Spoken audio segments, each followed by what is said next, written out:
Innal hamdalillah nahmaduhu wa nasta'inuhu wa nastaghfiruh wa na'udzu billahi min shururi anfusina wa min sayyiati a'malina. May yahdihillahu fala mudilla lahu wa may yudlil fala hadiya lahu. Asyhadu an la ilaha illallah wahdahu la syarika lah wa asyhadu anna Muhammadan abduhu wa rasuluh. Amma ba'du. Tuan-tuan, hari ini kita berkumpul untuk siri yang kedua daripada kisah Nabi Saleh alaihi salam, iaitu topik kita akan bincang hari ini, unta Saleh. So kita terus mula sahaja siri yang kedua, unta Saleh. Baik, kita recall balik apa yang telah kita discuss dalam sesi yang lepas. Rujukan kisah Nabi Saleh alaihi salam dalam Quran ada di 13 tempat yang tertera dekat skrin tuan-tuan. Berarti kalau tuan-tuan semak dan baca ke semua 13 tempat ni, tuan-tuan akan dapat gambaran penuh tentang kisah Nabi Saleh alaihi salam. Kita recall salasilah keturunan Saleh daripada Nabi Nuh. Nuh alaihi salam ada 4 orang anak. Anak yang pertama Sam bin Nuh. Sam adalah bapa kepada bangsa Semantik. Dan Nabi Hud adalah daripada keturunan Sam. Kemudian datangnya Nabi Saleh, yang mana Nabi Saleh adalah generasi yang menggantikan setelah beberapa generasi untuk generasi kaum Ad dan Nabi Hud alaihi salam. So Nabi Saleh adalah generasi pengganti, Rasul pengganti selepas era Nabi Nuh, yang mana Nabi Nuh tu untuk kaum Ad, Nabi Saleh untuk kaum Samud. Dan Samud ini adalah kesinambungan daripada Ad yang lepas. Dan kaum Samud ini, Nabi Saleh, kaum Samud ini diutuskan berlegar di sekitar Al-Hijr. Yang mana Al-Hijr itu adalah di kawasan hari ini di sekitar Tabuk, dan juga hari ini di sekitar Petra, sempadan dengan Jordan. Itu adalah Al-Hijr. Jadi, sekadar latar belakang kaum Samud, umat Nabi Saleh yang kita tahu, satu, kaum Samud adalah khalifah, iaitu generasi pengganti selepas kaum Ad. Yang mana Nabi Saleh ini adalah juga berbangsa Samud. Kaum Samud pengganti Ad, Nabi Saleh daripada kaum Samud itu sendiri.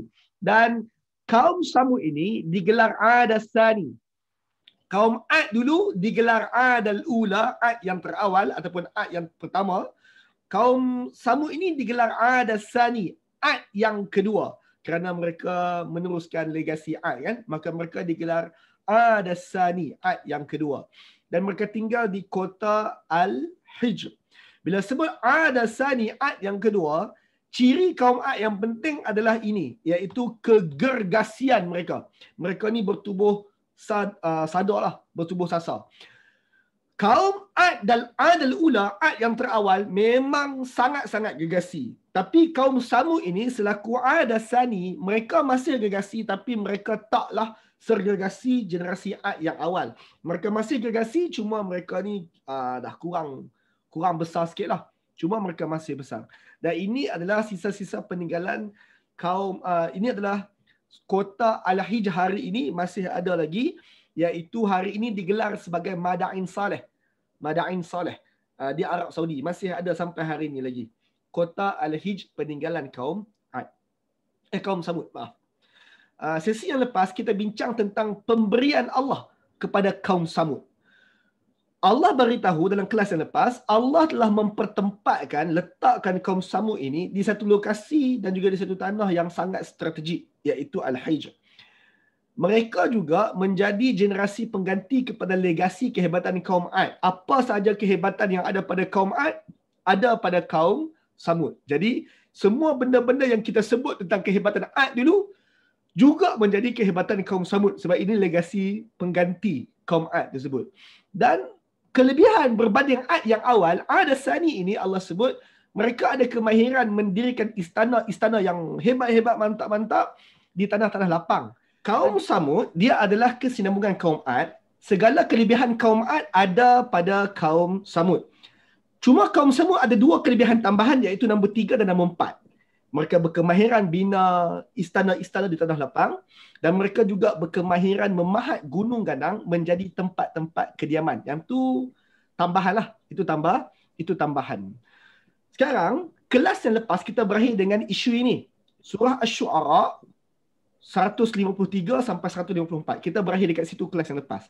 Yang mana mereka, para pembesar kaum Samud ini kata, qalu innama anta minal musahhirin. Saleh, pada pandangan kami, kamu ni orang yang terkena sihir. Kamu ni something wrong ni. Kamu ni satu orang yang terkena sihir.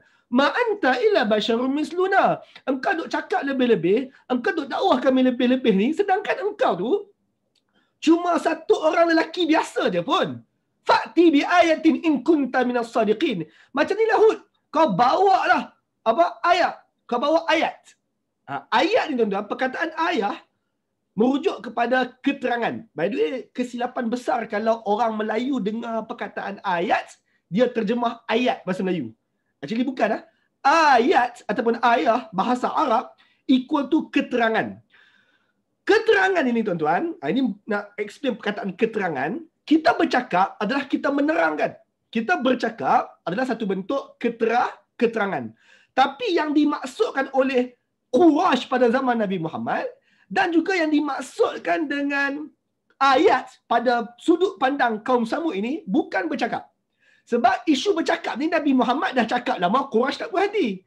Nabi Saleh dah bercakap lama, dah dakwah lisan lama, mereka tak berhati. Mereka masih lagi minta ayat.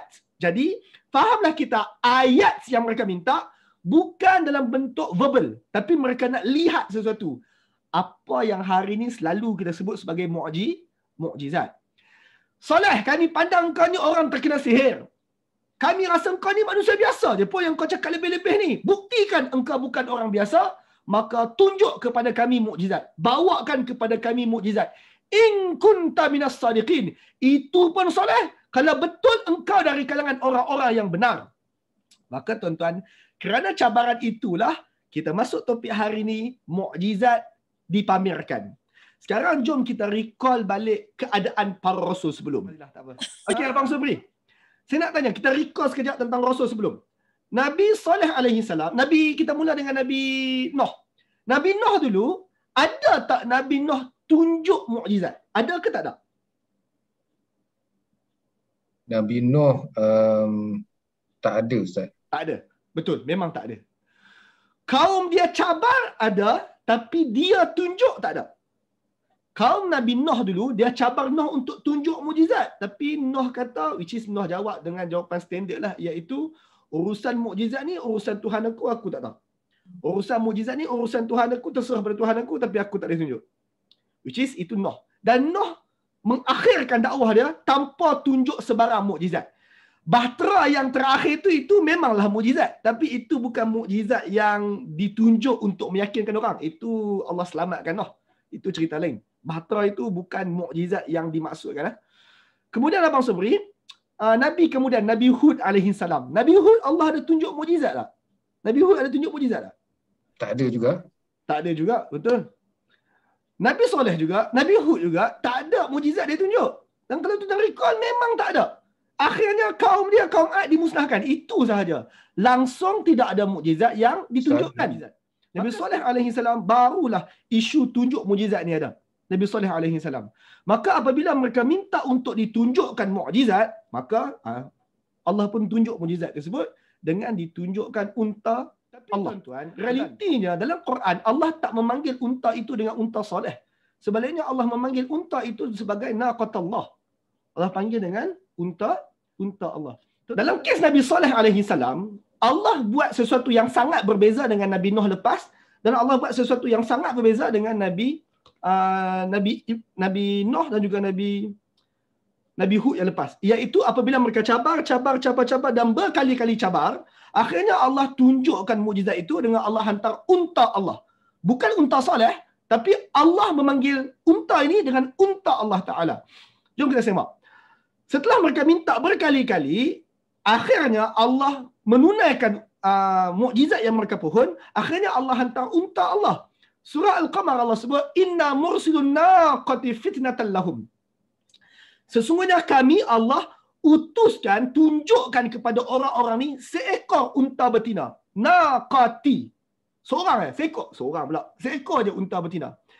Allah tunjuk unta betina ini sebagai satu fitnah, satu ujian buat orang-orang yang minta. Sekarang tuan-tuan, mukjizat adalah satu fitnah, satu ujian.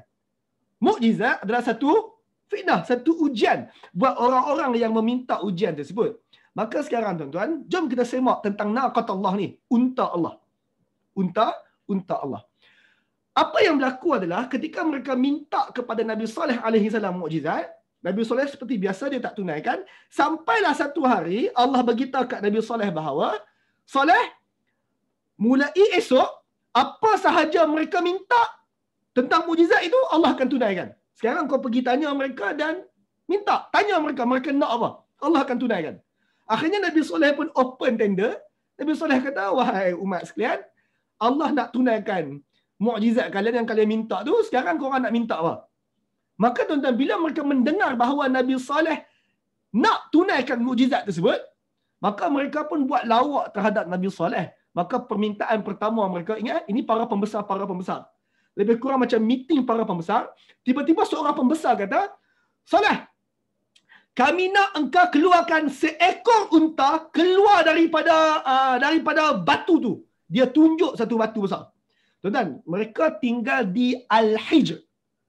Al-Hijr itu maksudnya adalah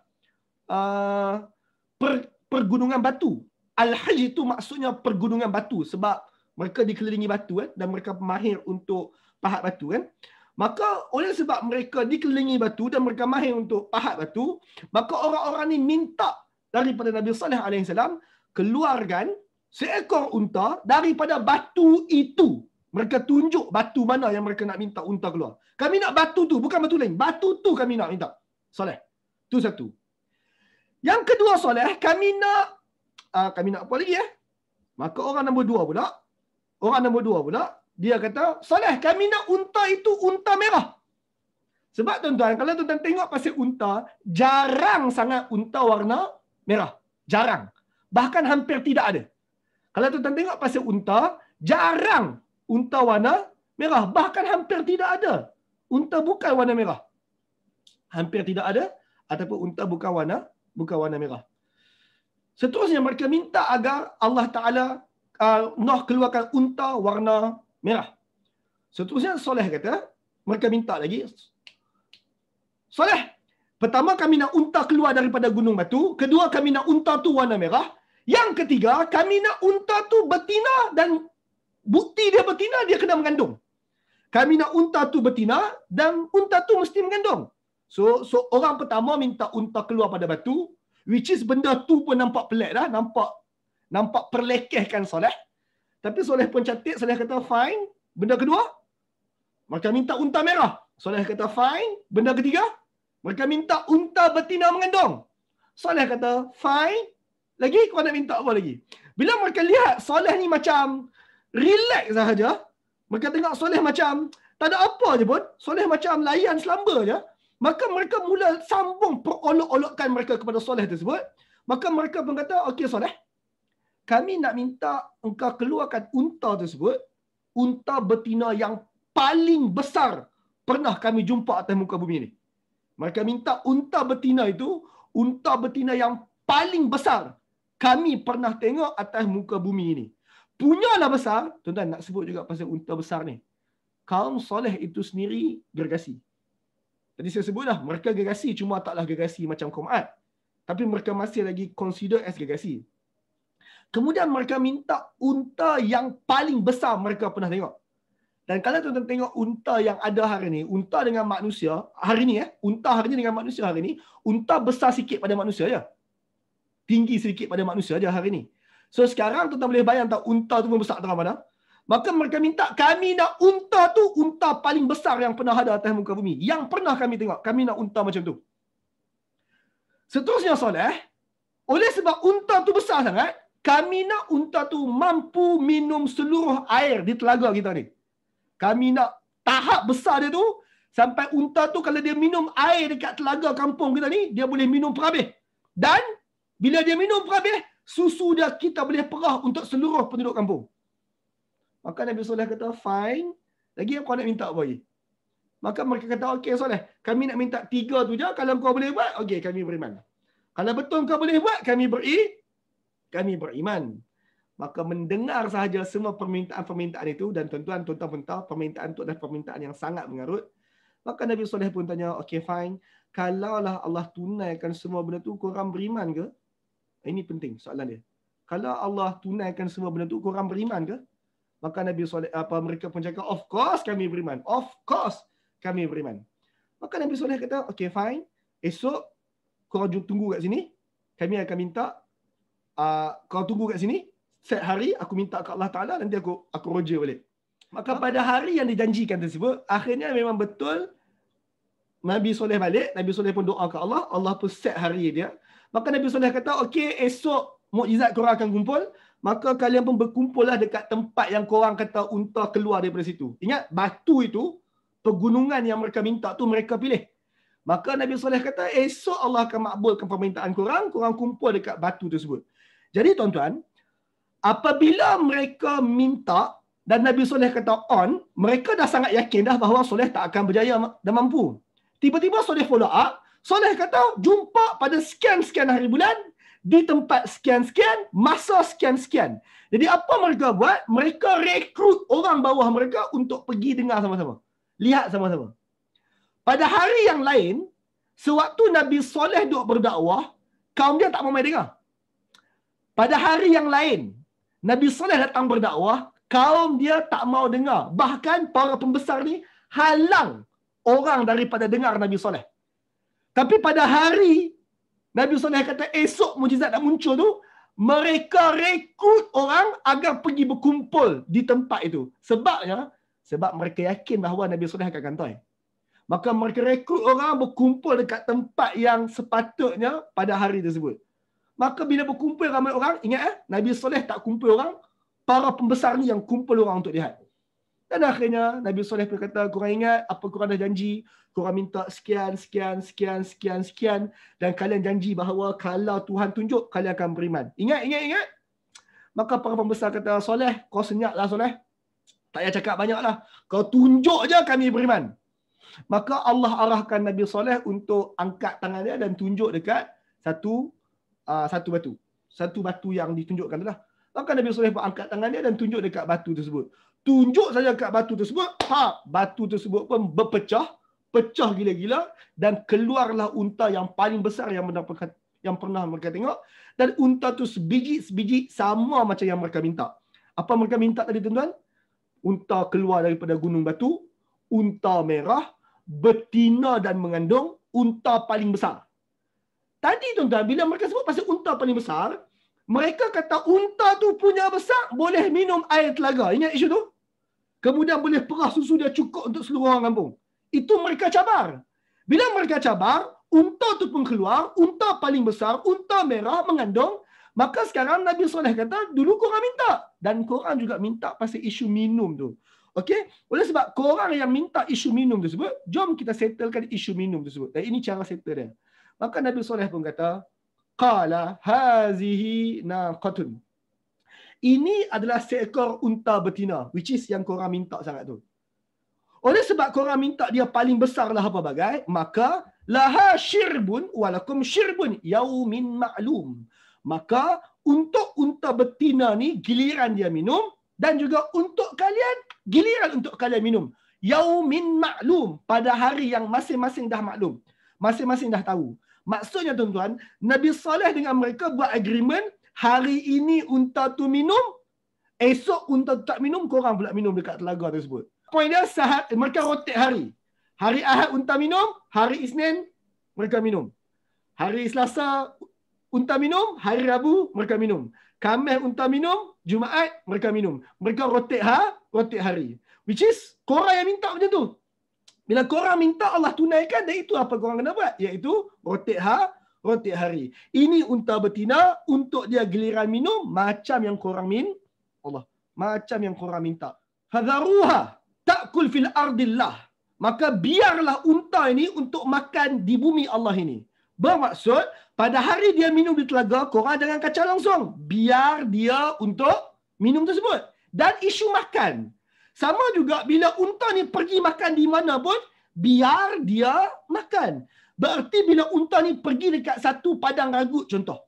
Bila unta tu pergi dekat satu padang ragut, biar dia makan. Jangan ganggu. Jangan ganggu dalam erti kata, macam telaga tadi juga, waktu dia minum, korang jangan kacau. Minum tu korang jangan datang minum sama-sama. Maka pada hari dia makan di mana-mana tempat, padang ragut contoh, maka kalian juga jangan kacau. Kalian kena keluarkan semua ternakan kalian daripada padang ragut tersebut. Sebab tempat tu tempat untuk unta tersebut. Ingat, ini bukan unta aku, ini unta Allah. Korang request begitu. Bila korang request, maka kita selesaikan perjanjian tersebut. Unta dah keluar, korang bagi hak unta tersebut. Korang minta unta, unta dah ada. Sekarang giliran kalian untuk beri hak unta itu. Dan hak unta itu adalah dia minum jangan ganggu, dia makan jangan ganggu. Wala tamassuha bisu'in. Jangan kalian sentuh unta itu dengan sebarang kejahatan. Korang jangan try apa-apa bentuk kejahatan kepada unta tersebut. Fayakhuz azabun qarib. Kalau kalian sentuh unta itu dengan sebarang kejahatan, maka lantas ya'khuzukum azab qarib. Kalian akan digenggam, kalian akan dihukum dengan siksaan yang qarib, siksaan yang dekat. Dekat maksudnya, sekarang kalian kacau unta tu, tak lama lepas tu korang kena. Allah tak bagi can. Tuan, perkataan qarib itu penting. Bila Allah tunjuk mukjizat dan kalian tolak, hukuman just around the corner. Itu satu benda besar tuan kena faham. Bila Allah tunjuk mukjizat, Allah tunjuk kuasa dia dengan memakbulkan mukjizat, dan kalian tak mau terima siksaan just around the corner. Maka sekarang jangan kacau unta itu. Kalau korang kacau unta itu, siksaan just around the corner. Berlakulah satu benda yang seterusnya, komplot untuk bunuh unta Allah. Tuan-tuan, para pembesar ni dia ada ego dia. Kak Fazlina. Oh, Kak Fazlina. Baik, Kak Fazlina. Agak-agak dengan ada unta tersebut, ada tak orang masuk Islam kerana wujudnya unta itu? Ada. Pasal apa Kak Fazlina kata ada? Benda tu ajaib. Jawapannya sebab mereka rekrut orang untuk tengok benda tu live depan mata. Bila benda tu live depan mata, dulu ada orang yang macam percaya kepada soleh tapi dia tahan-tahan nak masuk Islam. Dia tengok unta tu mengucap terus lah. Dan ingat, yang rekrut dia datang adalah bos dia. Tuan dia, para pembesar dia. Konsep ini menyebabkan setiap hari unta tu berjalan di atas muka bumi, setiap hari itulah pengikut soleh bertambah. Setiap hari pengikut soleh bertambah. Dan apabila pengikut soleh bertambah, macam tuan-tuan tahu, Nabi Muhammad dakwah ada orang masuk Islam, sahabat Nabi yang masuk Islam tu dakwah orang lain pula. Dia macam MLM lah, dia buat network kan. Dia buat network. Nabi Sallallahu dakwah 2, 3, 4 orang, mereka masuk Islam. Nanti tuan-tuan, ini ketika orang-orang ni pergi dakwah orang lain pula, apa mereka cakap? Mereka akan cakap, sembah satu Tuhan, ingat Tuhan bagi macam-macam. Buktinya tu unta tu. Kau nampak unta tu kan? Kau nampak unta Allah. Maka tuan-tuan, bila ada mukjizat macam tu, mereka direct tunjuk dekat unta tu sebagai leverage untuk mereka buktikan kebenaran dakwah mereka. So oleh sebab mereka, by the way, senang tak buat kerja ada mukjizat ni? Senang. Buat kerja ada mukjizat ni sangat senang. Dakwah. Buktinya tengok unta tu. Mereka kata, lah, unta ni kehebatan Allah. Asyhadu an la ilaha illallah Muhammadar Rasulullah. Lepas tu pergi jumpa orang nombor 2, dakwah. Bukti tengok unta tu. Kau pun nampak kan hari tu kan? Kau tengok TV 3 hari unta tu keluar kan? Tu bukti depan mata.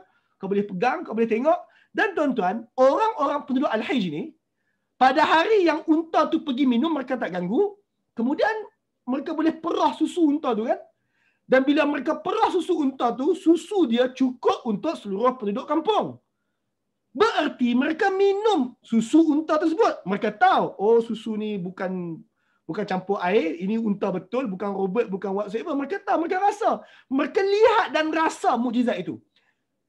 Ini menyebabkan orang-orang ni setiap hari orang bertambah Islam, ramai lagi orang masuk Islam, ramai lagi orang masuk Islam. Kak Fazlina. Kak Fazlina. Ya, Ustaz. Setiap hari ada orang masuk Islam. Soalan, ada tak orang yang lagi tak suka Islam lepas mukjizat tu muncul? Ada. Siapa? Yang pembesar tadi tu.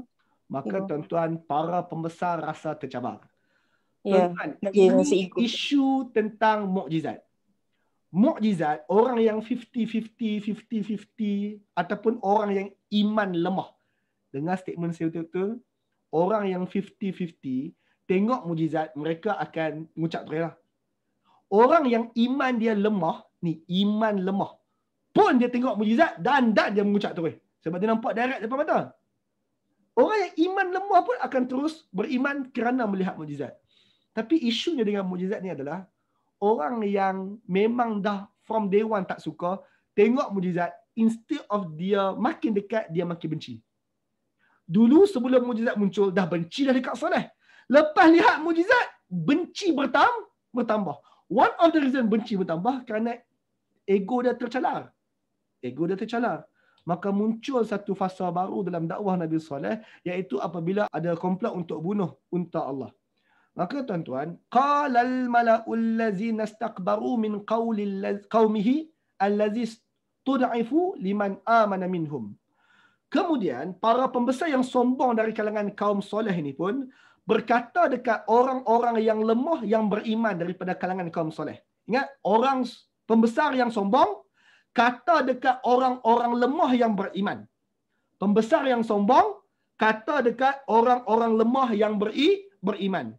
Bila dia tengok ramai dah orang-orang lekeh-lekeh, orang-orang bawahan dia masuk Islam. Satu hari para pembesar ni tanya, "Ata'lamuna anna Salihan mursalun min rabbih?" Kau ni bukan hamba aku ke? Kau masuk Islam Sekarang aku tanya engkau ni betul-betul pasti ke? Ata'lamuna, kau dah hadam ke? Kau betul-betul berilmu. Ata'lamuna, kau berilmu. Maksudnya kau betul-betul pasti, berilmu sangat ke? Engkau ni betul-betul confirm ke? Anna Salihan, bahawa Saleh itu mursalun min rabbih, benar-benar seorang utusan yang dihantar oleh Tuhan kau. Kau beriman betul ke? Kau pasti ke? Qalu, orang-orang lemah yang beriman ni pun jawab, inna, sesungguhnya kami, bima ursila bihi, dengan apa yang diutuskan Soleh bawa tu, mukminun, kami beriman. Tuan-tuan, soalan dia adalah, korang pasti ke Soleh tu dihantar Tuhan? Jawapan orang ni bukan sahaja mereka pasti Soleh Tuhan, mereka pergi extend lagi, mereka kata, bahkan kami beriman dengan apa yang Soleh bawa. Maksudnya, tuan-tuan, orang-orang yang tak beriman ni, sebahagian mereka percaya Soleh itu dihantar Tuhan. Orang macam Abu Jahal contoh. Abu Jahal percaya bahawa Nabi Muhammad dihantar oleh Allah. Tapi yang dia enggan terima adalah mesej Nabi Muhammad. Yang tu dia enggan terima. Para pembesar ni, mereka dah lihat unta tu keluar. Terbukti Soleh datang daripada Allah. Tapi mereka enggan untuk terima mesej yang Soleh bawa. Maka orang-orang lemah ni kata, kami bukan sekadar beriman dengan Soleh, bahkan kami beriman dengan apa yang Soleh bawa tu. Inna bima ursila bihi mu'minun. Kami beriman dengan apa yang Soleh bawa itu. Kami beriman. Qala allazina istakbaru, maka pembesar-pembesar yang sombong ini, mereka jawab, inna billazi amantum bihi kafirun. Korang beriman, kami para pembesar ni, kami tak beriman, kami ingkar pula dengan keimanan kalian tu. Kami ingkar pula terhadap benda-benda yang kalian percaya tersebut. Tuan-tuan, perkataan tu kita bincang teknikal Arab sikit. Perkataan kafirun, kami orang-orang ingkar. Tuan-tuan, perkataan kafir, kufur, dia ada dua maksud. Satu ingkar, satu tak suka. Satu ingkar, satu tak suka. Tuan-tuan, ayat ni bukan yang mereka sebut mereka ingkar kepada Soleh ataupun ingkar kepada Allah. Mereka kata kami ingkar kepada yang kamu beriman tu.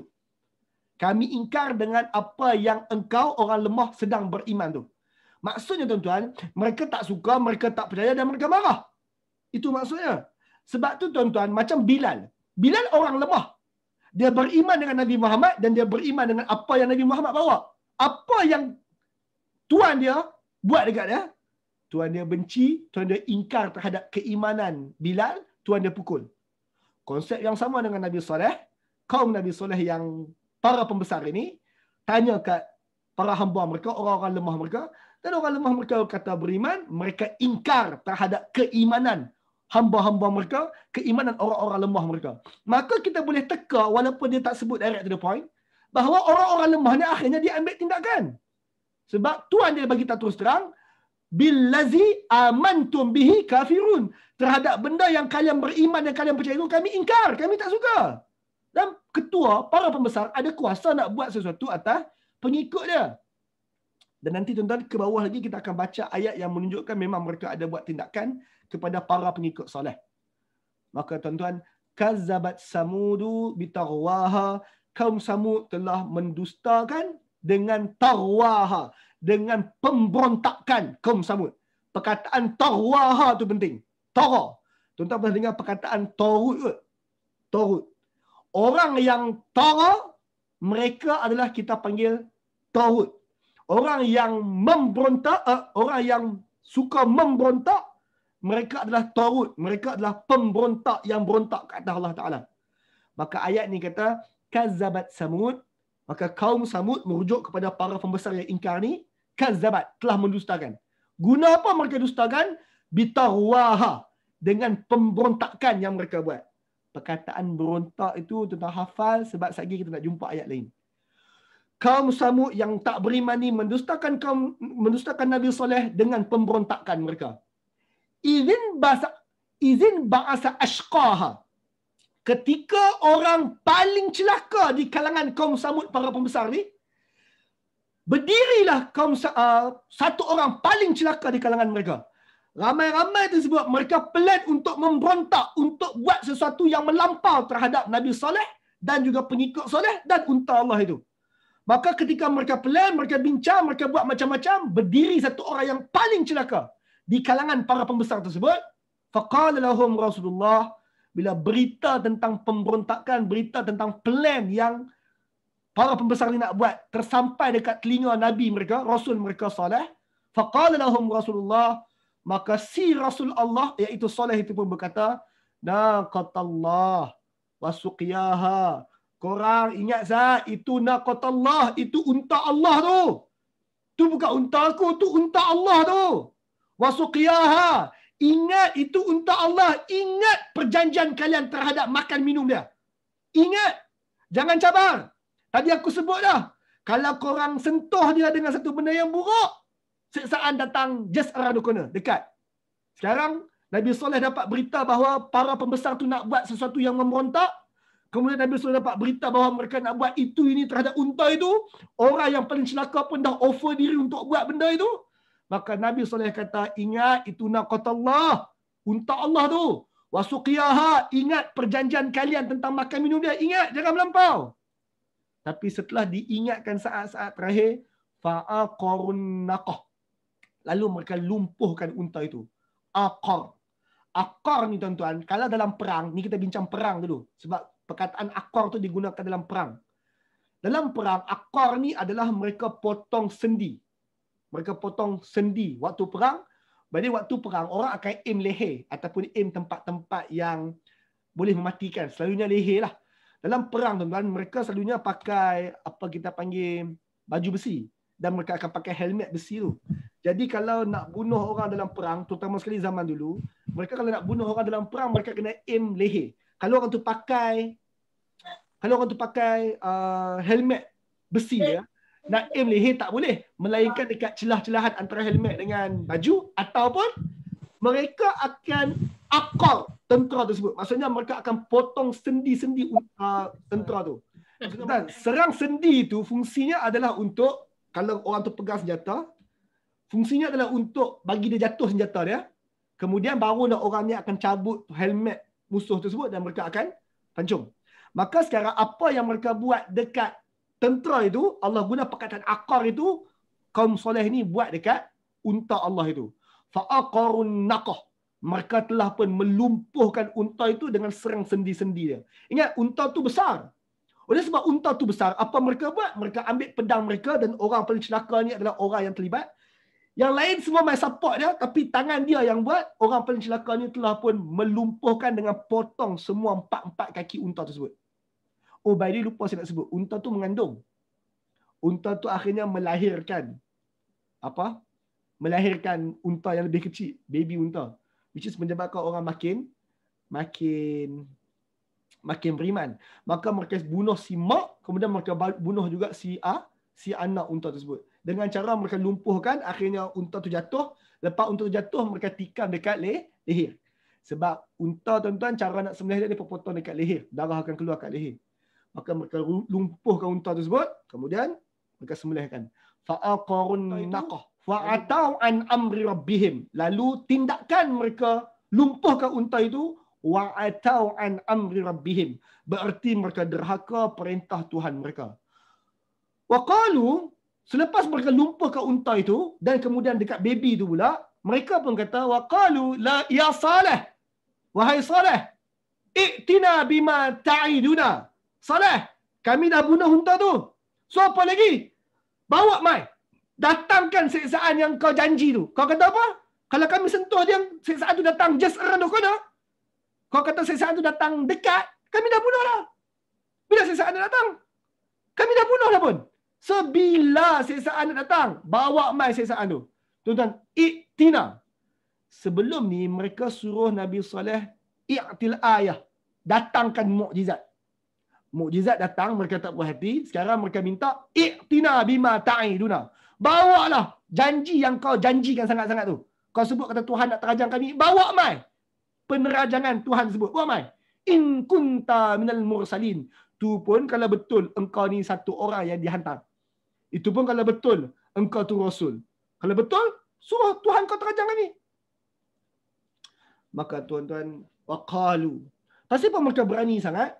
Mereka ulang apa yang kaum Ad cakap. Ingat, mereka ni legasi pengganti Ad.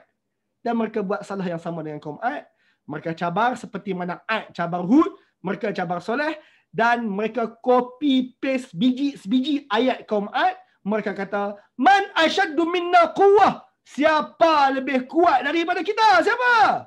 Siapa lebih kuat pada kami? Kami boleh bunuh unta Allah lah. Siapa lagi kuat pada kami? Kami boleh bunuh unta Allah. Siapa lagi kuat?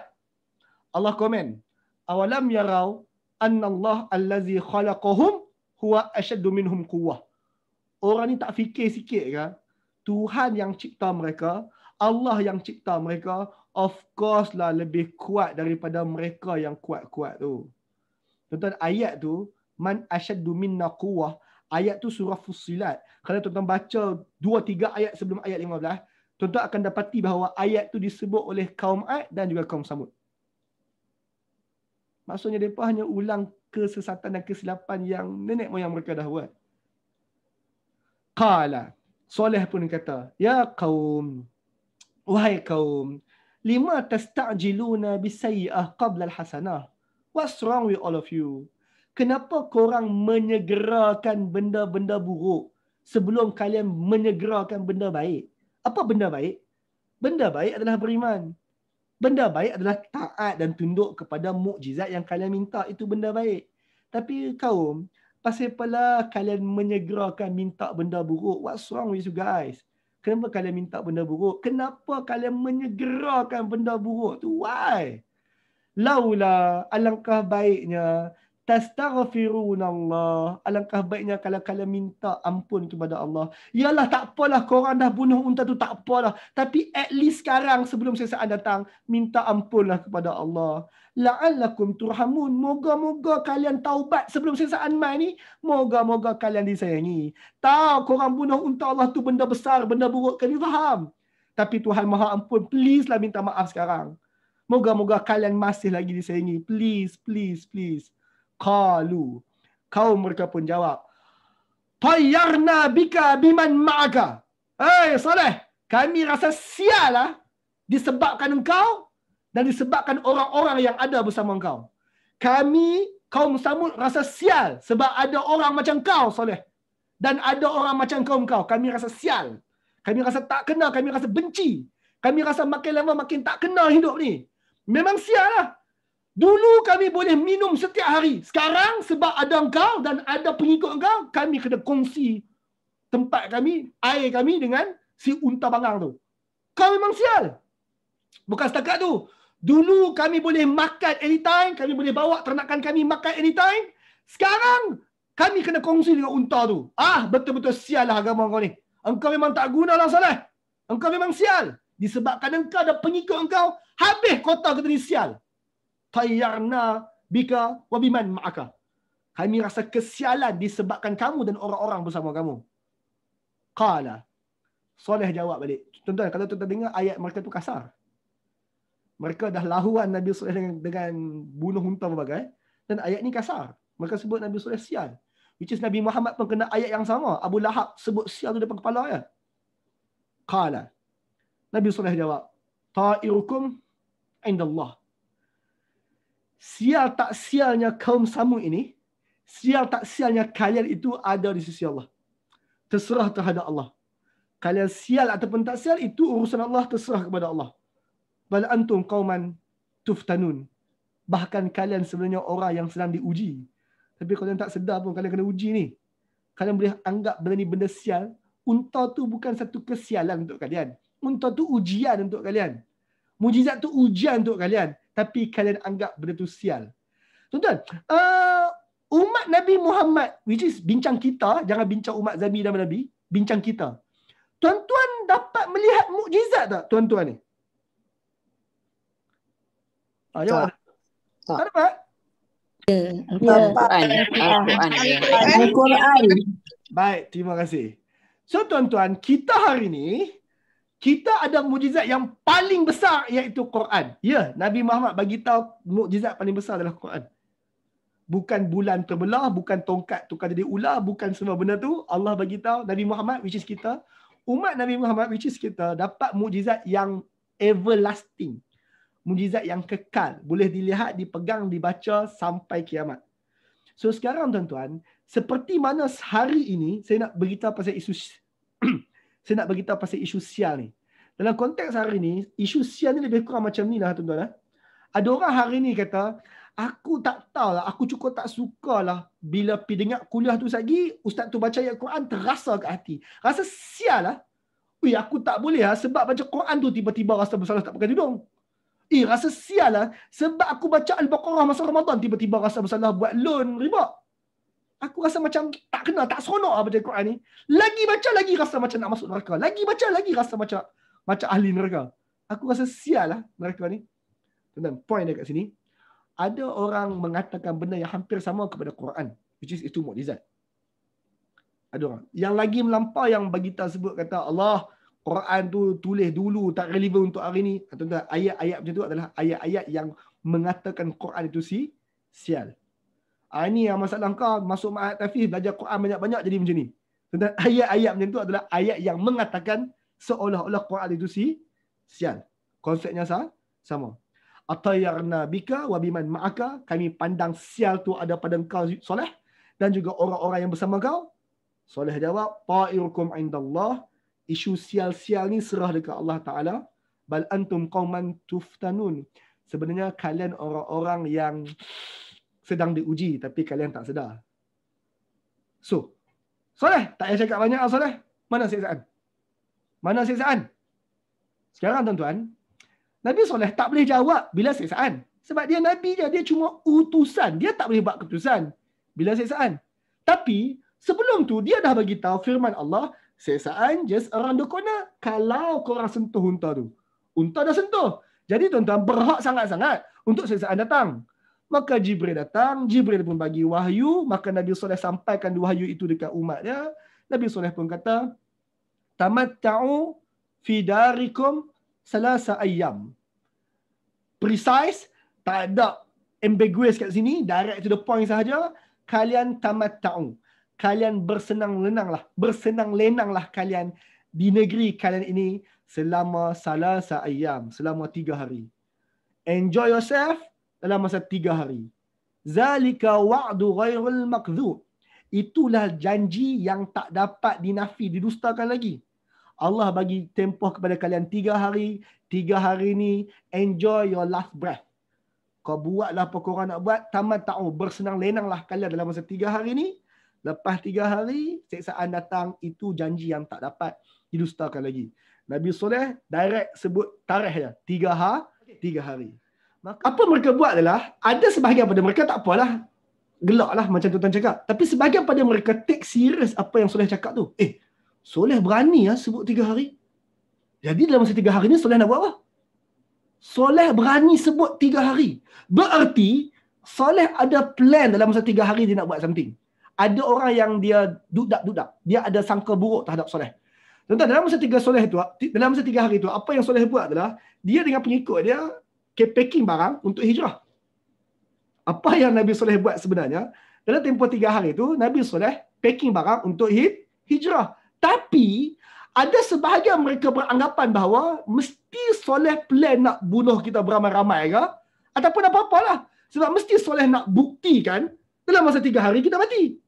Mesti Soleh nak buktikan bahawa dalam masa 3 hari kita akan kena siksaan tersebut. Mesti Soleh nak buat something. Maka tuan-tuan, sebahagian mereka mula anggap kata kita kena beware sikit ni. Soleh ada plan something ni. Mereka mula berjaga-jaga terhadap Soleh. Mereka pasang spy, mereka buat macam-macam lah. Sebelum Soleh buat apa-apa plan dia, jom kita plan sesuatu kepada Soleh. Maka sampailah isu baru, komplot untuk bunuh Nabi Soleh. Dalam masa 3 hari tersebut, Nabi Soleh packing barang untuk hijrah. Pada masa 3 hari itu jugalah ada kumpulan yang plan buat macam-macam untuk bunuh Nabi Soleh. Tuan-tuan macam pernah dengar tak? Nabi nak hijrah, ada orang nak bunuh dia. Macam pernah dengar tak? Perkara itu macam berlaku kat satu orang. Berlaku kat siapa? Nabi Muhammad. Nabi Muhammad packing barang nak hijrah. Kemudian ada orang nak bunuh Nabi kan? Tuan-tuan, ayat yang kita akan baca sekarang adalah daripada surah An-Naml, surah Semut. Surah An-Naml ni, bahagian yang kita nak baca ni, dia turun seminggu, 2 minggu sebelum Nabi Muhammad hijrah. Allah cerita siap-siap kat Nabi Muhammad melalui kisah Nabi Soleh ini, which is Allah bagi hint kat Nabi Muhammad seolah-olah, by the way Muhammad, this is what going to happen to you dalam masa seminggu, 2 minggu lagi. So Nabi Muhammad pun dapat arahan untuk hijrah, dia pun get ready untuk hijrah, dia bagi tahu kat Abu Bakar berbagai. Dan tuan-tuan pun tahu kisah macam Nabi Muhammad hijrah, ada orang keliling rumah dia untuk bunuh. Maka tuan-tuan, sebelum bayang Muhammad, jom kita baca ayat yang Allah bagi kat Nabi Muhammad sebelum Nabi Muhammad hijrah. Surah An-Naml ni. Allah bagi tahu kat Nabi Muhammad dalam ayat ni, wa kana fil Madinah tis'atu rahtin. Di bandar itu tu dalam konteks Nabi Soleh adalah Al-Hijr. Dalam konteks Nabi Muhammad, Mekah. Maka di bandar itu ada tis'atu rahtin. Ada 9 ketua-ketua suku. Which is dekat Mekah zaman Nabi Muhammad ada 9 suku-suku Quraisy. Quraisy juga ada 9 suku-suku. Maka Allah kata dekat bandar tu, bandar Al-Hijr tu, ada 9 ketua-ketua suku. Yufsiduna fil ardi, yang mana 9 ketua-ketua suku tu memang rancang plan nak buat rosak atas muka bumi. Wala tuslihun, mereka tak mau buat sebarang kebaikan langsung. Mereka bukan nak buat repair. Mereka bukan nak baiki masalah, mereka nak buat lagi masalah. Qalu, ketua-ketua suku yang 9 suku ni pun bercakap. Taqasimu billah la nubayyitannahu wa ahlahu. Jom kita 9 ketua-ketua suku, ayuh kita bersumpah dengan nama Allah bahawa kalian semua confirm akan bunuh Soleh malam ni, wa ahlahu, dan bunuh para pengikut Soleh malam ni. Ingat, dalam konteks Nabi Soleh, mereka anggap Nabi Soleh dan pengikut dia ada komplot nak buat sesuatu kepada kota Al-Hijr dalam masa 3 hari. Maka mereka kumpul, mereka sumpah, jom kita sumpah, kita pakat semua orang untuk kita bunuh Soleh dan bunuh para pengikut Soleh. Kemudian la naqulunna lanna liwalih. Kemudian kita semua janji bahawa kita tak akan cakap apa dekat waris dia nanti. Ma syahidna mahlika ahlihi wa ala sadiqun. Kita kena janji bahawa kita akan bagi tahu dekat ahli keluarga Soleh nanti, kami tak terlibat pun dengan apa-apa kebinasaan yang kena dekat Soleh tu. Sesungguhnya kami orang yang benar, serius bang. So tuan-tuan, mereka plan untuk bunuh Soleh 9 orang, dan mereka juga plan untuk menipu ahli keluarga Soleh. Kalau ahli keluarga Soleh tanya apa berlaku dekat Soleh. Tuan-tuan, Nabi Soleh AS ni ada ahli keluarga dia yang beriman, ada ahli keluarga dia yang tak beriman. So, walaupun ahli keluarga tu tak beriman, tapi mereka bukanlah sampai nak bunuh Soleh. Maka untuk mengelakkan berlaku konflik dalaman, mereka plan untuk tipu ahli keluarga Soleh. Kalau ahli keluarga Soleh tanya, pasal apa tiba-tiba Soleh mati? Oh no, kami pun tak tahu. Tiba-tiba aja mati. Which is Quraisy buat sebiji-sebiji. Wa makaru makran, wa makarna makran. Mereka rancang plan, they plan a plot, mereka rancang tipu daya, Allah juga merancang tipu daya. Wa hum la yash'urun, dalam keadaan mereka tak sedar. Mereka plan untuk buat sesuatu kepada Soleh, tapi rupa-rupanya Soleh sempat keluar. Soleh berjaya keluar. Mereka tak berjaya keluar. Mereka pergi kejar Nabi Soleh, tak dapat. Konsep yang sama dengan Nabi Muhammad, mereka plan kepung rumah berbagai, akhirnya tak dapat. Maka tuan-tuan, rancangan kekerasan yang mereka nak buat kat atas Soleh adalah, satu, mereka kumpul ketua-ketua setiap suku untuk pakat bunuh Soleh. mereka pakat untuk menafikan penglibatan mereka dalam jenayah itu. Dan mereka pakat untuk bersumpah palsu untuk menjayakan tipu daya tersebut. Ini apa yang mereka plan untuk buat, dan Allah sebut wa makaru wa makarallah innallahu khairul makirin. Mereka pakat, mereka plan, mereka plot, Allah juga ada plan dia sendiri, yang berlaku plan Allah, Allah sebaik-baik buat plan. Maka tuan-tuan, mereka sudah pun plan sampai nak bunuh Nabi Saleh alaihi salam. Maka masuk bahagian baru, kemusnahan kaum Samud. Perilaku penentangan pada kemuncak keingkaran. Nombor 1, tidak lagi berminat mendengar hujah ilmiah. 2, Mencabar segala siksaan yang Allah janjikan. yang ketiga, Menentang kekerasan secara fizikal. maka sekarang kawan-kawan di Zoom saya nak tanya. Nombor 1, tidak lagi minat dengar hujah ilmiah. Kaum Samud dah buat ke belum? Dah. Nombor 2, cabar disegerakan siksaan yang Allah janjikan. Dah buat ke belum? Dah. Nombor 3, tentang tindakan keras secara fizikal. Dah buat ke belum? Maka dah buat. Bila cukup syarat, mereka dah buat semua benda itu, maka tentang cukup syarat, maka apa lagi? Berlakulah hari kemusnahan. Iz qila lahum, ketika dikatakan kepada mereka, tamatta'u hatta hin, bersenang lenanglah kalian sehingga waktu yang telah ditentukan tu, which is 3 hari. Lalu, tuan-tuan, ini melampaunya mereka. Lalu atau an amri rabbihim, mereka betul-betul melampau terhadap perintah Tuhan mereka tu. Tuhan kata, berseronok-seronok, bersenang lenanglah kalian selama 3 hari sehingga waktu ditentukan tu. Mereka melampau terhadap arahan Allah untuk bersenang lenang itu. Tuan-tuan, macam mana mereka melampau terhadap arahan Allah untuk bersenang lenang? Saya bagi contoh tadi. Mereka melampau terhadap arahan Allah itu dengan cara mereka betul-betul berpesta 3 hari itu. Mereka betul-betul buat parti 3 hari tersebut.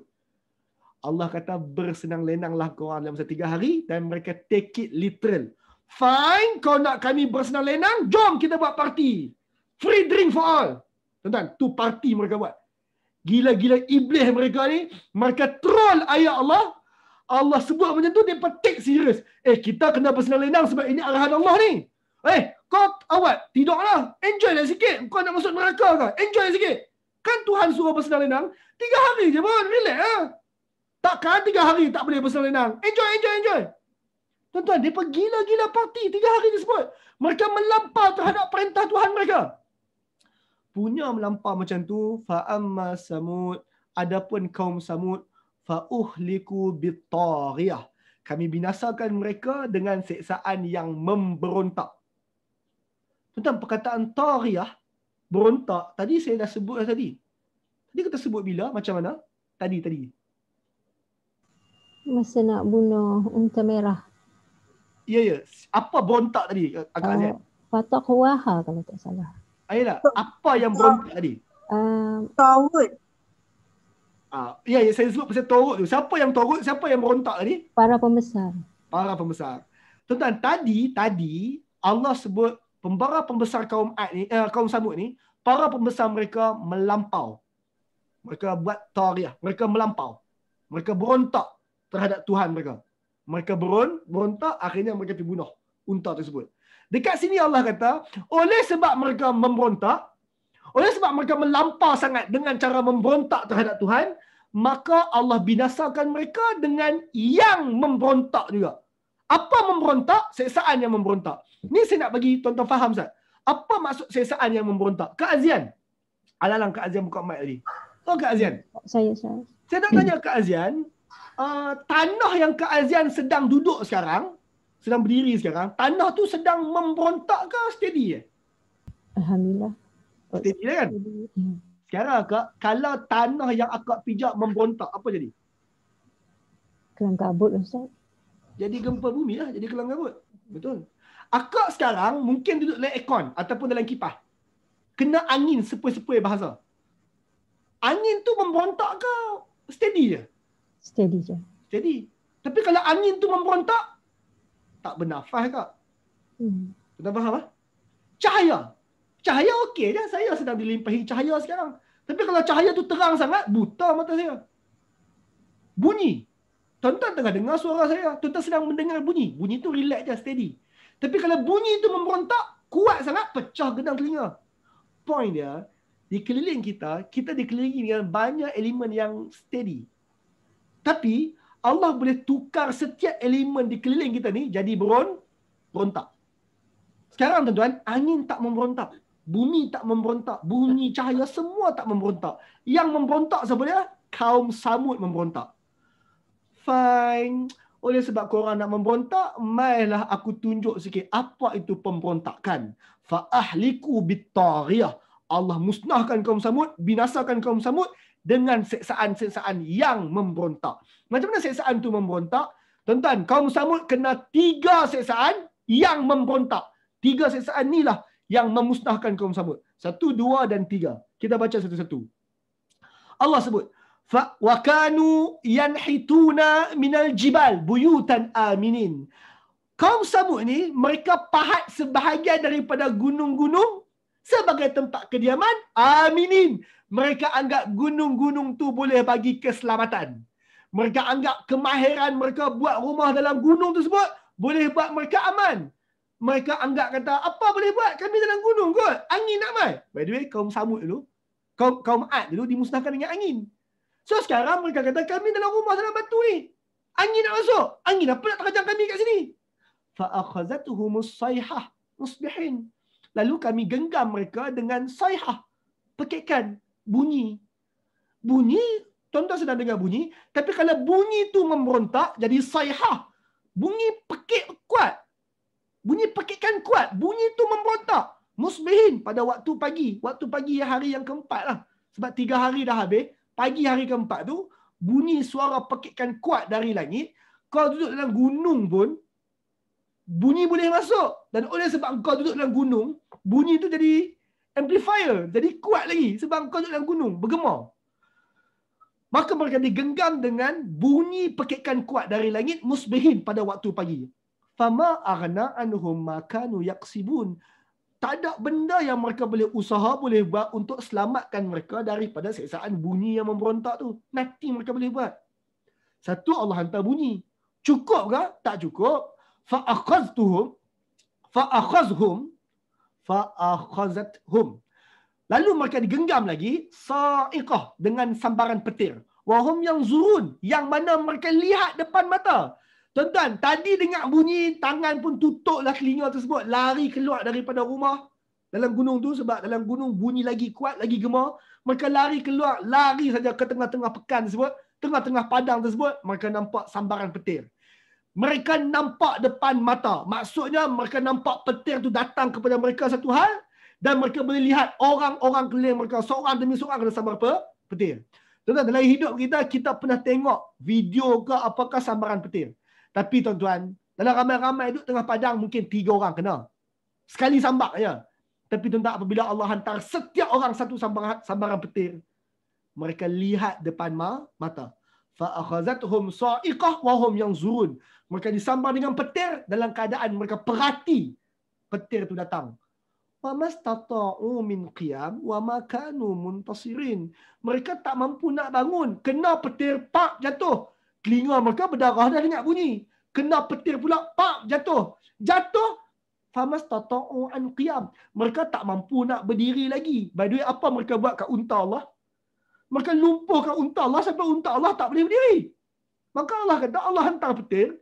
Mereka tak mampu untuk berdiri. Korang barbecue unta Allah Ta'ala. Korang barbecue unta Allah, Allah barbecue mereka dengan petir tersebut. Famastata'u min qiyam. Mereka tak mampu nak berdiri pun. Wa ma kanu muntasirin. Nak panggil pun tak boleh. Nak minta tolong pun tak mampu. Nak buka mulut minta tolong pun tak mampu. Maka tuan-tuan lihat bergelimpangan dekat kotak Al-Hijr tersebut dengan mayat-mayat yang kena petir. Rentung macam tu. Akhirnya, fa'akhazathum rajfah. Lalu mereka ditimpa dengan gempa bumi. Maka tuan-tuan, 3 seksaan yang memberontak. 1, pekikan dari langit. 2, sa'iqah, petir menyambar. Ketiga, rajfah, gempa bumi. Fatilka buyutuhum khawiyah. Lalu rumah-rumah mereka berakhir dengan gempa bumi kan? Maka rumah-rumah mereka pun runtuh ranak hempak mereka. Ingat, mereka boleh diberi dua kelebihan. Satu, istana tanah lapang. Satu lagi, rumah dalam gunung. Istana yang mereka bina di tanah lapang, atap-atap runtuh menghempak mereka. Ni istana yang di tanah lapang, atap-atap rumah mereka runtuh tempat mereka. Sebab mereka baru lepas enjoy party berbagai kan. Fa'asbahu fi diyarihim jasimin. Mereka tersungkur, bergelimpangan di kediaman-kediaman mereka, di rumah-rumah mereka, jasimin, tersungkur bergelimpangan. Ka'allam yaghnu fiha. Seolah-olah mereka tak pernah duduk langsung kat tempat itu. Tentang ini penting. Apa maksud mereka tak pernah duduk langsung? Macam mana mereka boleh mati tadi bergelimpangan? Lepas tu Allah sebut bergelimpangan satu hal. Lepas tu seolah-olah mereka tak pernah duduk kat situ langsung. Macam mana tak pernah duduk kat situ langsung? Mereka bergelimpangan dalam rumah kan? Tuan-tuan, rumah macam mana tuan-tuan masuk? Macam tak pernah orang duduk. Rumah macam mana? Kan Allah hantar siksaan yang memberontak kan? Allah hantar bunyi yang kuat tu kan? Tuan-tuan, bunyi tu punya kuat sampai daging-daging mereka pecah. Daging mereka pecah nothing. Macam tak pernah didiami tempat tersebut. Mereka mati, bergelimpangan. Bunyi tu lagi kuat, pecah daging-daging mereka. Akhirnya tak jumpa apa langsung. Istilah saya, debu pun tak jumpa. Istilah saya lah. Debu pun tak nampak. Hampah. Kosong. Nothing. Kemudian Allah kata, Kanu kahashim al-muhtazir. Mereka jadi macam serpihan-serpihan binaan kandang. Kak Norli. Oh, Kak Norli. Ya, Ustaz. Serpihan-serpihan binaan kandang. Hari ni kalau kita bina sesuatu, bina kandang lah mudah sebab contoh Allah kandang. Kalau kita bina kandang berbeza kayu, apa dia serpihan-serpihan binaan kandang? Serbuk kayu. Serbuk kayu. Kita pasang kayu, tuan-tuan, kita paku. Bila kita paku, keluar serpih-serpih. Keluar serpih-serpih tu. Allah kata punya kuat. Tadi Allah sebut macam mereka tak duduk langsung rumah tu kan. Tuan-tuan, mayat mereka macam serpihan binaan kandang. Serpih-serpih kayu. Yang berabuk-berabuk tu. Allah musnahkan mereka, mayat mereka macam serpih kayu. Kaum Ad dulu Allah musnahkan sampai badan mereka lohong, kosong, tak ada apa Allah tuai. Kaum Ad. Sekarang ada Sani, Ad yang kedua, Allah tuai berhabis, sampaikan macam serpih kayu. Lagi teruk pada Ad yang awal Allah buat. Falamma ja'a amruna, tatkala datang siksaan kami, najayna salihan, Allah selamatkan Saleh, wallazina amanu ma'ahu birahmatin minna. Selamat Saleh bersama dengan orang-orang yang bersama Saleh daripada kasih sayang kami. Maksudnya Saleh selamat, tadi saya sebut dah, Saleh hijrah, orang-orang bersama dia hijrah. Bila tuan-tuan dah musnah, 5-6 hari dah musnah, Nabi Saleh datang balik ke kota Al-Hijr. Bila dia sampai balik ke kota Al-Hijr, dengar statement ni, Nabi Saleh datang semula ke kota Al-Hijr. Nabi Muhammad hijrah. Nabi Muhammad pun datang semula ke kota Mekah. Saleh hijrah. Saleh pun datang ke kota Mekah, ke kota Al-Hijr.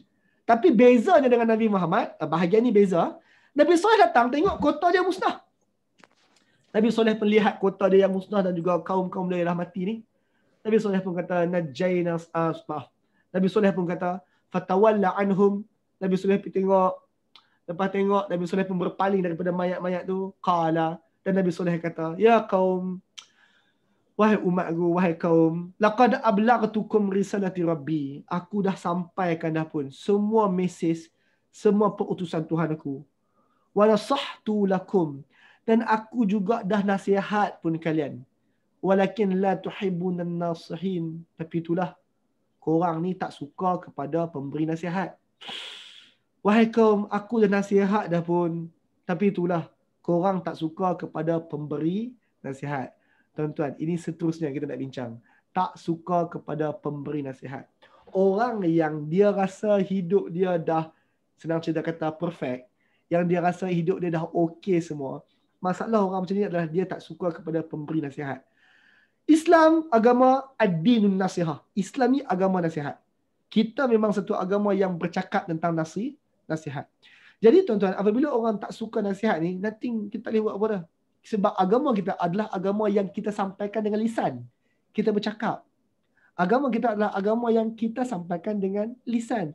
Dan wahyu kita, mukjizat kita, mukjizat yang Allah bagi dekat kita umat Islam adalah sesuatu yang perlu didengari. Quran ini satu mukjizat yang perlu didengari. Kemukjizatan Quran tu ada pada setelah kita mendengar dah hadam Quran tersebut.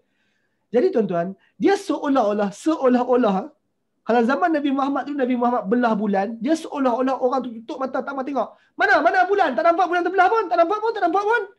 Konsep yang sama juga orang-orang hari ni bila kita bacakan Quran, dia enggan untuk dengar.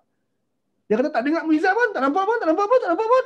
Kita nak explain mukjizat tersebut, dia tak mau dengar juga. Tuan-tuan, bila dia enggan untuk dengar segala mukjizat Quran tersebut, nothing we can do. Wahai kaum, aku dah sampaikan segala mesej, aku dah nasihat dah pun, tapi itulah rupa-rupanya korang tak suka kepada pemberi nasihat. Dan kita selaku umat Muhammad, tuan-tuan, tak ada siapa pun daripada kita yang selamat daripada mendengar nasihat. Setiap kita mesti sedia untuk mendengar nasihat daripada orang lain. Surah yang terkenal, tuan-tuan pun tahu. Wal 'asr innal insana lafi khusr. Ayat lah apa dia? Wa tawassaw bil haqq wa tawassaw bis sabr. Saling nasihat, berpesan-pesan, nasihat dengan benar dan juga dengan sabar. Kita tukar nasihat saja. Kadang-kadang orang tukar nasihat kita. Sabar untuk kita sampaikan dan sabar juga untuk kita dengar. Ada hari kita akan dinasihati oleh orang lain. Tuan-tuan, bila orang plan nak beri nasihat kita, bagi ruang, dengarlah. Walaupun saya ustaz dah. Ada orang tegur, bukan ada orang tegur walaupun saya ustaz dah. Saya ustaz dah. Poin dekat sini, nasihat tetap berlaku. Please jangan jadi orang yang anggap diri kita cukup sampai tak perlu dengar nasihat. Sebab kaum soleh, kaum Samud, mereka bermasalah pada tak sukanya untuk mendengar nasihat daripada orang-orang yang memberi nasihat. Wallahu a'lam. Kesimpulan. Maka tuan-tuan, Allah beritahu kat kita, wa ma mana'ana an nursila bi ayah illa an kazzaba biha al-awwalun. Tiada yang menghalang kami itu Allah. Tidak ada apa-apa yang menghalang Allah daripada menghantar apa-apa mukjizat. Sepanjang zaman, tidak ada apa pun yang menghalang Allah untuk hantar mukjizat. Zaman Nabi Nuh Allah boleh hantar mukjizat kalau Allah nak hantar. Zaman Nabi Hud Allah boleh hantar mukjizat kalau Allah nak hantar. Tapi Allah hanya pada peringkat 5 Nabi terawal, Allah hanya hantar mukjizat dekat satu Nabi je, iaitu Nabi Saleh. Saya ulang balik, 5 Nabi terawal, iaitu Nabi Nuh, bukan Nabi silap, Rasul. 5 Rasul terawal bermula dengan Nuh, kemudian Hud, kemudian Saleh, Nabi kita bincang ni. Lepas ni kita bincang Nabi Ibrahim, kemudian Nabi Lut. Oh, berarti 6, sorry. Satu lagi Nabi Shu'aib, 6. 6 Nabi yang terawal ini, semua 6 ni, semua tak ada mujizat kecuali satu, iaitu Nabi Saleh. Berarti 2 Rasul terawal Allah tak hantar mujizat. Nabi Nuh kemudiannya Allah hantar mujizat. 3 Rasul yang lepas Saleh juga Allah tak hantar mujizat pun. Sekarang Allah beritahu kat kita, wa ma mana'ana an nursila bi ayah. Tidak ada apa-apa yang menghalang kami untuk hantar apa-apa mujizat illa kecualilah an kazzaba bihal awwalin. Kecualilah melainkan kerana Allah dah hantar beberapa mujizat pada generasi yang awal dan rupanya mujizat tak mencukupi. Generasi yang awal yang menerima mujizat akhirnya diingkar juga. Allah bagi satu contoh, wa ataina samud naqah mubsirah. Antara buktinya Allah dah hantar mukjizat kepada Nabi kaum Samud, iaitu unta. Mubsirah. Unta jelas nampak depan mata. Tuan-tuan, kenapa unta soleh ni penting? Sebab unta soleh ni nampak jelas depan mata dan lama pula tu. Jom kita compare dengan Nabi yang paling banyak mukjizat, iaitu Nabi Musa AS. Nabi Musa, tongkat tukar jadi ular. Berapa lama? Adalah setengah jam lah kot. Setengah jam. Orang tak pernah tengok, dia tak boleh tengok. Dia cuma dengar berita sahaja. Hantar tak malam tadi kat istana Fir'aun, tongkat Musa tukar jadi ular. Cuma dengar berita. Tangan Musa putih bercahaya, seminit, 2 minit. Point dia kat sini, mukjizat Musa, mukjizat boleh dilihat, tapi bukan semua orang lihat dan bukannya lama. Unta Saleh ini semua orang lihat dan lama. Kau boleh pegang, kau boleh rasa, kau boleh minum susu dia dan macam-macam. Allah kata, kebanyakan mukjizat Allah hantar dekat umat-umat sebelum, semua pakat mendustakan. Contohnya unta Nabi Saleh. Unta Nabi Saleh nampak depan mata. Fazalamu biha. Umat kaum Samud ni menzalimi diri mereka juga. Menzalimi diri mereka setelah mereka lihat mukjizat tu juga. Wa ma nursilu bi ayah illa takhwifa. Sedangkan Allah tak hantar mana-mana mukjizat melainkan tujuannya untuk orang takut terhadap mukjizat itu. Sebab ingat tuan-tuan, bila mukjizat datang, kalau kita tak ikut mukjizat tu, next apa dia? Siksaan. Sepatutnya bila mukjizat datang, korang takut. Sebab apa? Sebab bila mukjizat datang, korang tak ikut, siksaan datang. Korib, dekat. Sebab tu Allah kata, sepatutnya bila siksaan datang, mukjizat datang, korang kena takut. Fir'aun. Lepas dia tolak tongkat tukar jadi ular dan tangan putih bercahaya, kan siksaan datang kat Fir'aun kan? Kena 7 malapetaka berbagai kan Fir'aun. Which is kita akan bincang lah nanti. Sebab tu bila siksaan mukjizat datang, fungsinya untuk takut. Wa annahu ahlaka adal ula wa samud. Sesungguhnya Allah telah membinasakan kaum Ad yang terawal, Adal ula wa samud, dan telah memusnahkan Samud. Tuan tengok, Adal ula mesti dikaitkan dengan Samud sebab Samud adalah Adas Sani. Adal ula dengan Adas Sani. Sesungguhnya Allah telah membinasakan kaum Ad yang terawal dan juga kaum Samud, iaitu Ad yang kemudian. Fama abqa, tak tersisa pun. Kaum Ad tak tersisa, dan minta maaf, kaum Samud juga tak tersisa. Ya, kaum Samud ada generasi yang beriman. Tapi tuan-tuan, generasi yang beriman selepas kaum Samud, mereka akhirnya tak ada. Tuan-tuan ingat tadi kita sebut khalifah. Kaum Samud khalifah kepada kaum Ad, dan sebelum-sebelum tu Ad khalifah kepada generasi Nuh, Samud khalifah kepada generasi Ad. Tapi tuan-tuan, lepas generasi Ad, Allah dah tak hantar khalifah kepada kaum-kaum tertentu. Ini menyebabkan apa tuan-tuan? Ketamadunan Ad dan Samud hilang atas muka bumi. Maksud hilang tu adalah kegergasian mereka tak diwarisi, kemahiran mereka untuk bercucuk, untuk bina bangunan hebat-hebat dan juga tarah bukit tak diwarisi. Allah tak hantar khalifah untuk menggantikan kaum Ad. Dan juga, menggantikan kaum Samud. Why? Itu antara hukuman. Tuan-tuan, apabila manusia kena mula semula, itu hukuman besar. Tuan-tuan, kalaulah teknologi pahat gunung tersebut diteruskan selepas zaman kaum Samud, diteruskan, generasi itu tak mati, teknologi itu dia dipasing kepada orang, tuan-tuan, hidup manusia akan lebih advance daripada sekarang. Ketamadunan Fir'aun hebat, tapi apabila Allah musnahkan, Allah tak continue kewarisan mereka, musnah. Tuan-tuan, banyak ketamadunan kita dulu hebat-hebat, tapi bila Allah pilih untuk musnahkan dan tak hantar berganti, kita manusia perlu bermula semula untuk kali yang seterusnya. Maka tuan-tuan, innahu ahlaka adan ula wa samud. Allah telah binasakan Ad yang terawal dan juga kaum Samud. Fama abqa, tak ada baki pun. Baik tuan-tuan, Allah tanya beberapa soalan, kawan-kawan di Zoom tolong jawab. Ala inna samuda kafaru rabbahum. Allah tanya, bukankah kaum Samud telah ingkar Tuhan mereka? Jawab. Ya. Ala bu'dan li Samud, bukankah kebinasaan, kesudahan kaum Samud? Ya. Fa kaifa kana azabi wa nuzur? Bagi tahu, bagaimana kesan siksaan aku? Bagaimana kesan murka aku? Hebat. Dahsyat. Walaqad yassarnal Qur'ana lidzikr fahal min mudakkir. Sesungguhnya Allah telah mudahkan mukjizat bernama Quran ini sebagai peringatan untuk kita semua. Fahal min mudakkir, dekat sini, dekat Zoom, dekat Facebook, ada siapa-siapa nak beringat sikit? Allahu Akbar, Allah. Terima kasih tuan-puan kerana ikuti perkongsian sebentar tadi. Alhamdulillah, perkongsian tadi adalah insentif percuma hasil daripada sumbangan infak daripada orang ramai. Jadi, sekiranya tuan-puan ingin turut sama menyumbang, maka sumbangan tuan-puan boleh disalurkan melalui akaun bank yang tertera. Terima kasih. Semoga Allah gantikan dengan yang lebih baik. Assalamualaikum. Allahu Akbar, Allahu Akbar, Allah.